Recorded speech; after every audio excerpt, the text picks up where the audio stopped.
All right, welcome back and thanks for tuning in again. So the day is finally here. We're going to see what kind of horsepower this 1947 Briggs and Stratton can still produce. If you haven't watched the other 4 videos of this series, I'll have a link in the description to the individual videos, and there'll be a playlist of the videos on my channel. So check that out if you wouldn't mind. It'll kind of give you a better idea of what we're doing here. But really, this video is going to be about determining what this engine can still produce after, what, 74 years and a hard life. So let's get started.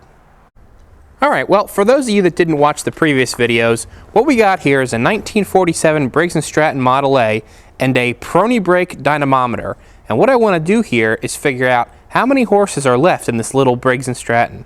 So these things were originally rated at between 1 and 1 3/4 horsepower. That was their horsepower range. So this thing is pretty well worn out. As the previous video, I believe part 2 was the actual disassembly and measuring all the components to determine how worn out this thing was. And it's really worn out. That's all I got to say about that. So I did have to rebuild the carburetor, and unfortunately, during my initial testing of this setup, the ignition coil failed. So the original ignition coil loses spark when the engine gets hot, which is a pretty common failure. It's either the coil or the condenser at that point. It wasn't the condenser. The coil was just breaking down internally, and I wasn't getting any spark at the spark plug, and the engine was just dying. So for right now, we've got an old style automotive ignition coil hooked up to the engine's points, and we're using that to time the ignition. So the timing is where it would be normally, and we got a 12-volt battery down there to power that coil. So yeah, unfortunately we couldn't keep the thing 100% original, but that could very well be the reason the thing was shelved or mothballed, 40 years ago. Who knows how long this thing had been sitting. So about the Prony brake dynamometer, that pretty much consists of a steel brake drum here with a piece of reflective tape that my tachometer here will read, so we can get an accurate reading of the engine's speed. We've got 2 brake shoes here, which I can clamp down on that brake drum with these wing nuts. Attached to those is a lever arm here, which is going to be applying a force down to this digital scale so that we can accurately get an idea or accurately quantify how much torque this engine is producing, and from that force and RPM we can calculate horsepower. So that's the premise here. We want to see how many horses this little Briggs has left in it. So we're going to record all that data over here. Got a chart drawn up. Here's our formula we're using to calculate horsepower. Horsepower equals torque in foot-pounds times RPM divided by 5252.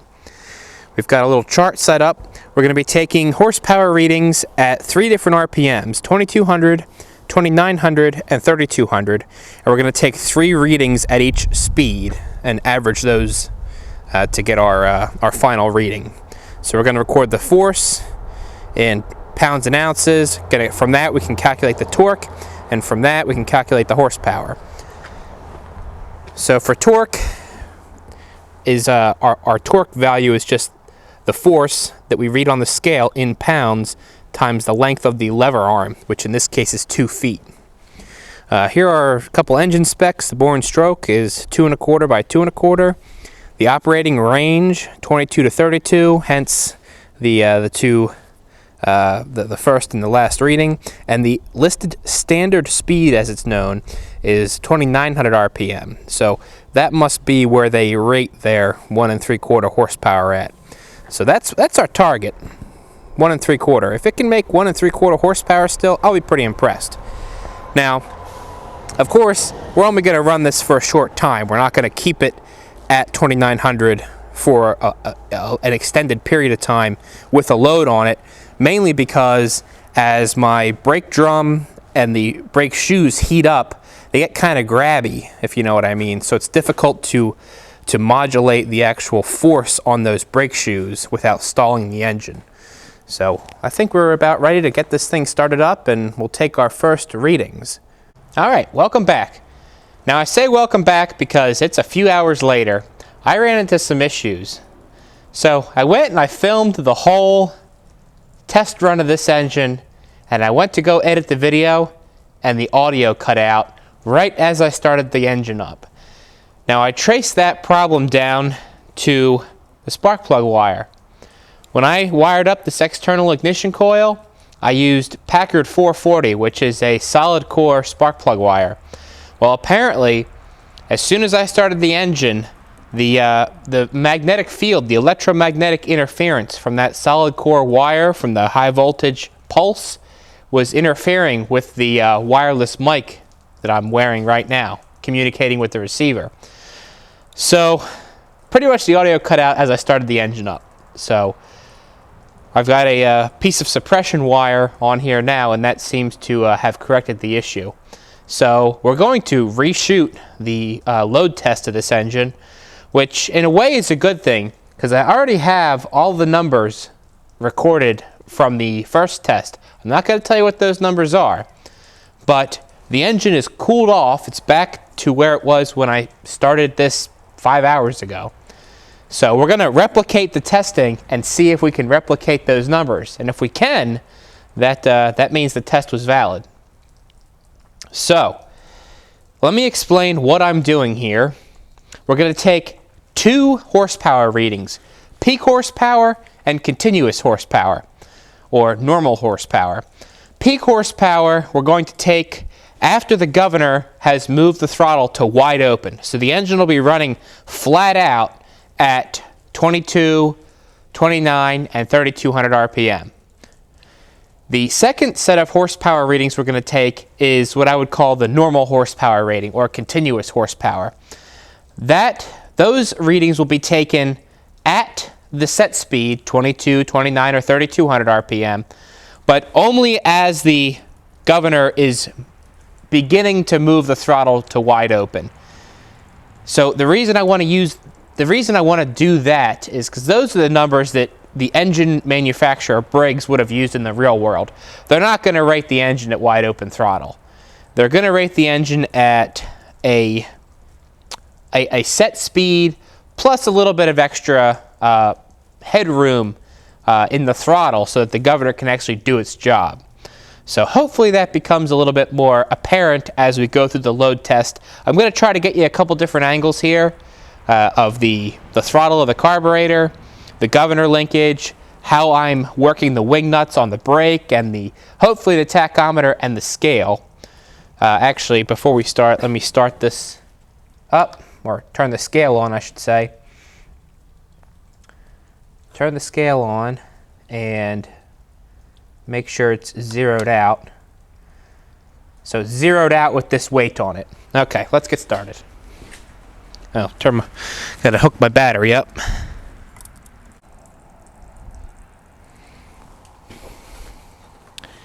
Alrighty.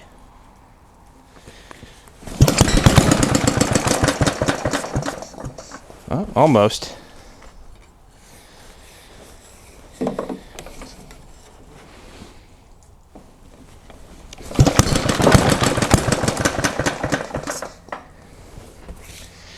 Oh boy, it's being stubborn.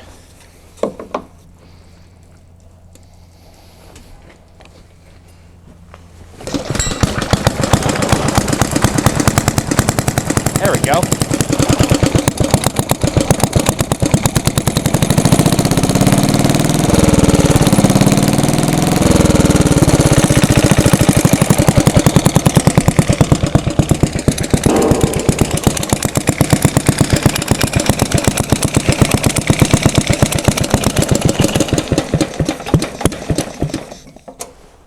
Okay.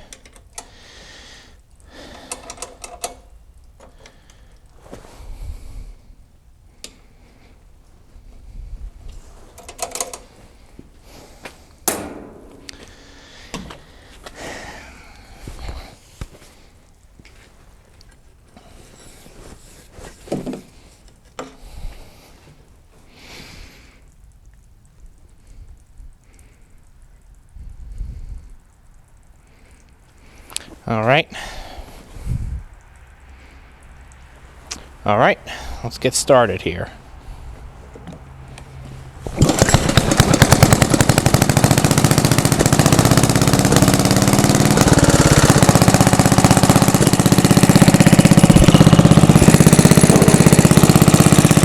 Okay, so we're going to take our first readings at 2200 RPM. We're going to let the governor take the throttle wide open.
Throttle's wide open.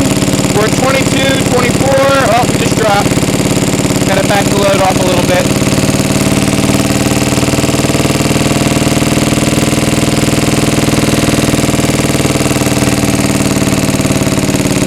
$22.39, 2 pounds, 8 ounces. Okay, pretty close. Next one was what? Again, 2 pounds, 7 ounces.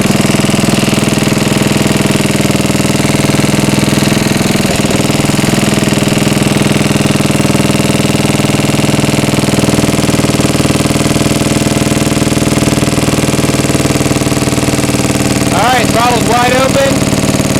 We're at 22.15, 2 pounds, 7 ounces. Okay.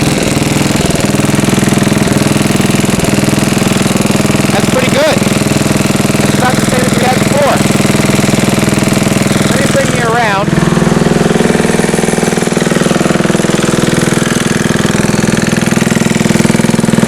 You can see what I'm doing.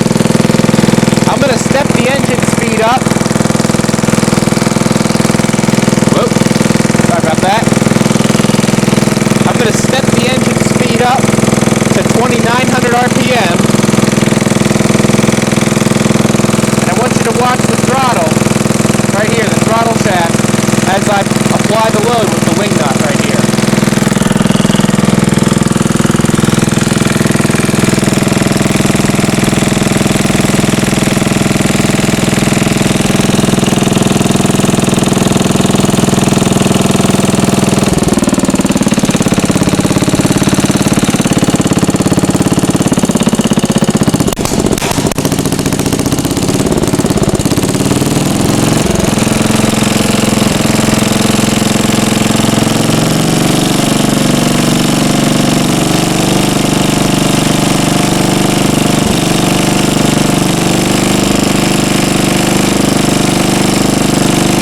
throttle it back down to 2200.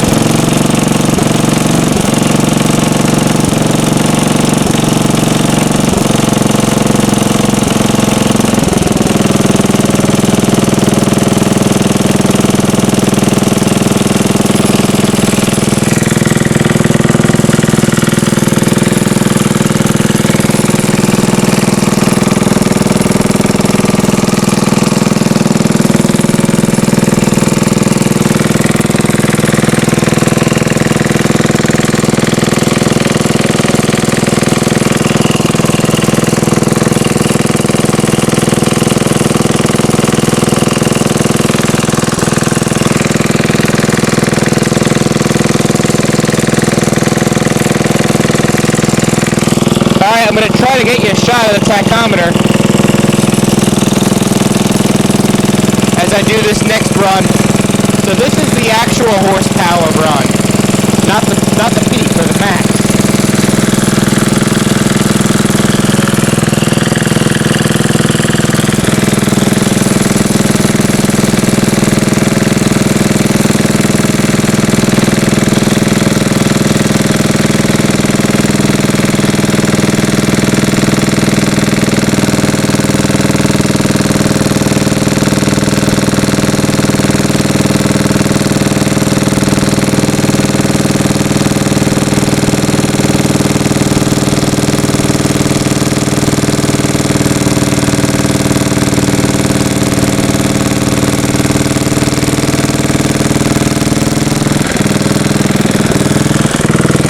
Looks like I gotta slow it down a little bit.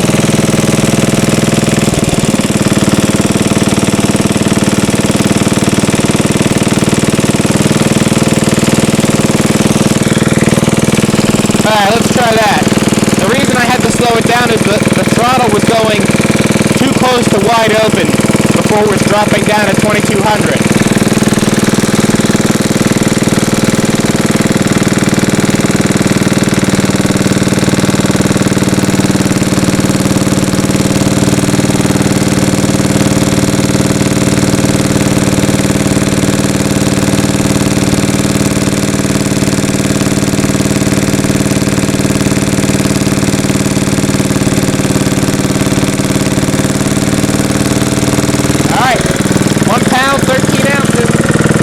It was 1 pound 14 last time. That's pretty darn close. Alright, let's try the second pass.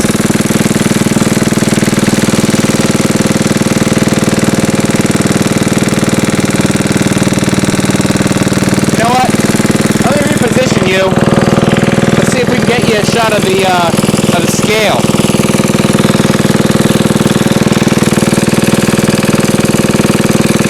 There we go.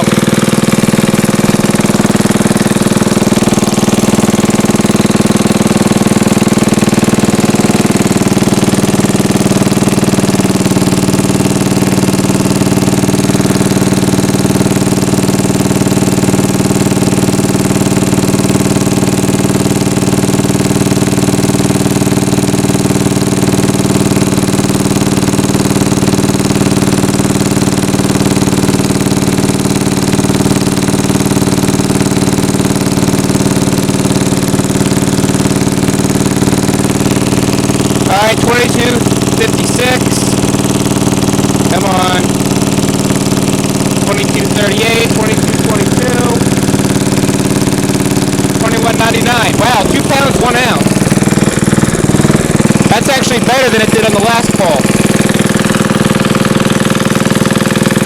Now there's any way I'm going to be able to get you in the same shot here. Let me move you back over to the throttle. That way you can see that I'm not bringing the throttle wide open. You can see what it's actually gonna open to. We'll do the last pass of 2200.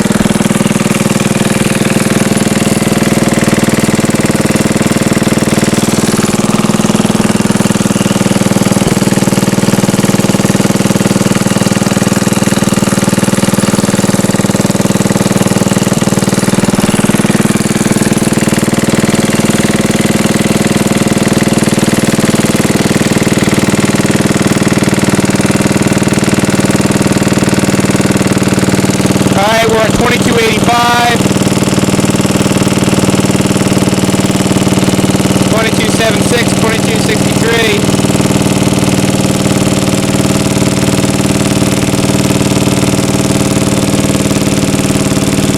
2240, 2236. Come on, 2229, 2217. Almost there.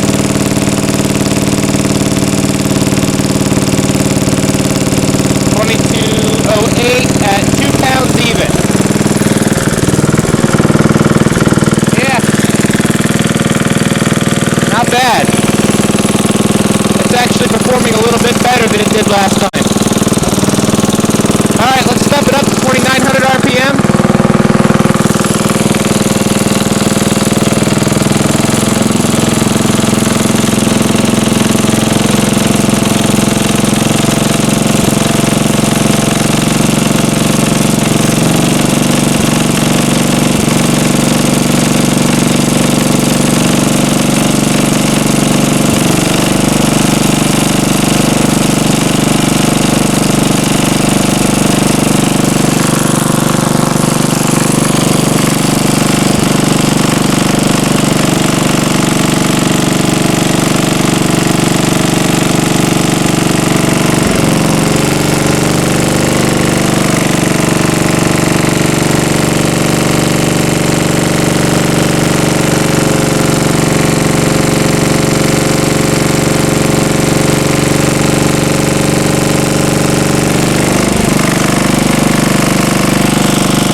Still a little bit better than it did last time.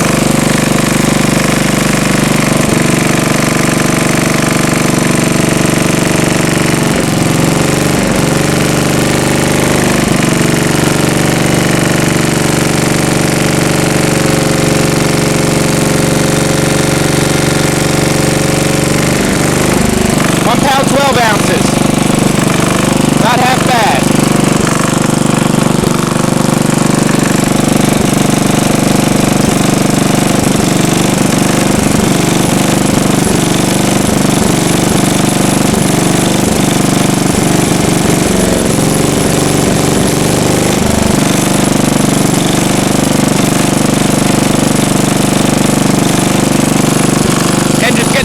Jittery.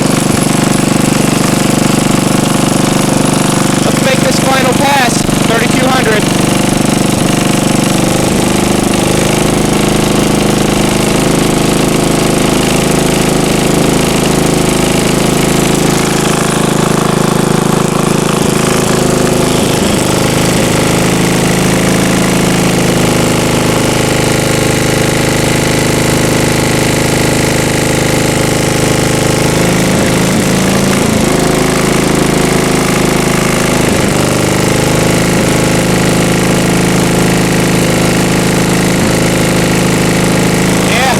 Only about 1 pound there before the throttle just goes wide open.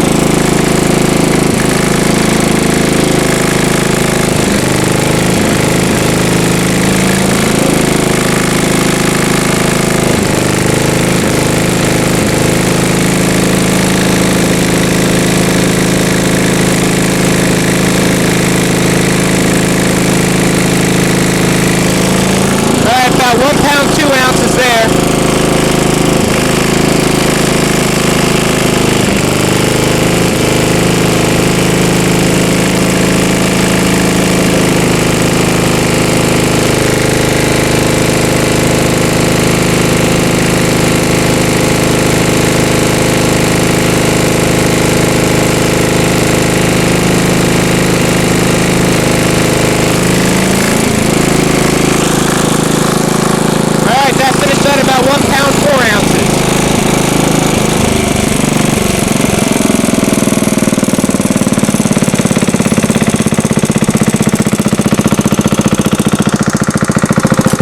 Wow.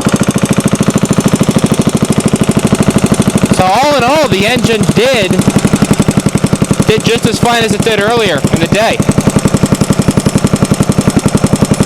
I am, again, pretty surprised that it was that consistent. Take the brake apart. We'll just let the engine idle a little bit.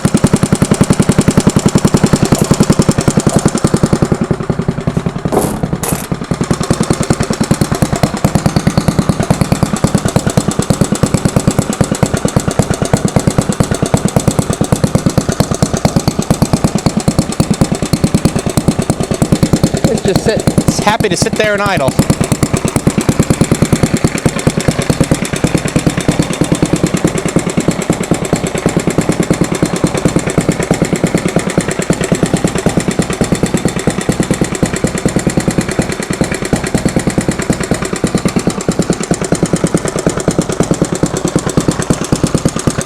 You know, it's not even smoky. I mean, I can smell a little bit of oil burning, but it's really not that bad.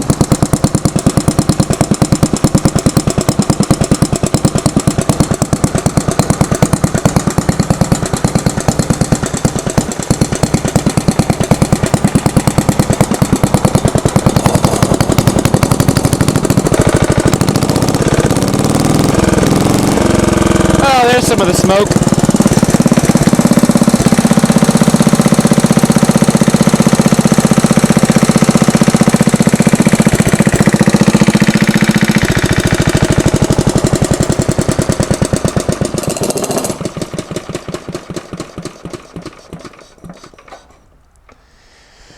Well, that's the end of the test. And remember, this is the second full test run of this little engine.